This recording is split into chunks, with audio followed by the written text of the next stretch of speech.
এপ্রিলে রাজপথের কর্মসূচি ঘিরে নতুন বার্তা দিচ্ছে জামাত নেতৃত্বাধীন 11 দলীয় ঐক্য। জোটের ভেতরে ইতোমধ্যেই নতুন কর্মসূচি নিয়ে আলোচনা শুরু হয়েছে। সংস্কার পরিষদ গঠন এবং স্থানীয় সরকার নির্বাচন, এই দুই ইস্যুকে সামনে রেখেই এপ্রিলে আন্দোলনে নামার প্রস্তুতির কথা জানিয়েছেন জোটের নেতারা। তাদের অভিযোগ, জাতীয় নির্বাচনের পর সরকার গঠন করলেও জুলাই গণ অভ্যুত্থানের অঙ্গীকার বাস্তবায়নে টালবাহানা করছে বিএনপি সরকার।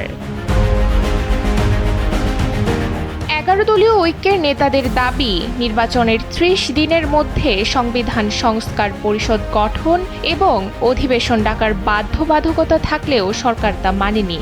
অন্যদিকে স্থানীয় সরকার নির্বাচন আয়োজনের বদলে ইতোমধ্যে 11 সিটি কর্পোরেশন ও 42 জেলা পরিষদে প্রশাসক নিয়োগ দেওয়া হয়েছে।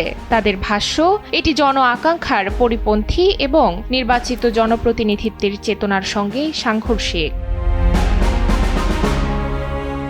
জামাত, এবি পার্টি ও এনসিপি সহ 11 দলীয় জোটের নেতারা বলছেন, নির্বাচনে পরাজিত বা দলীয়ভাবে সুবিধাপ্রাপ্ত ব্যক্তিদের প্রশাসক বানিয়ে স্থানীয় সরকার ব্যবস্থাকে দলীয়করণের পথে নেওয়া হচ্ছে।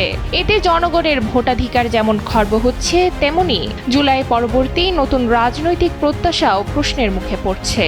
তাদের মতে, সরকার নির্বাচনের প্রতিশ্রুতি দিয়ে এখন নিয়োগ নির্ভর নিয়ন্ত্রণের পথে হাঁটছে।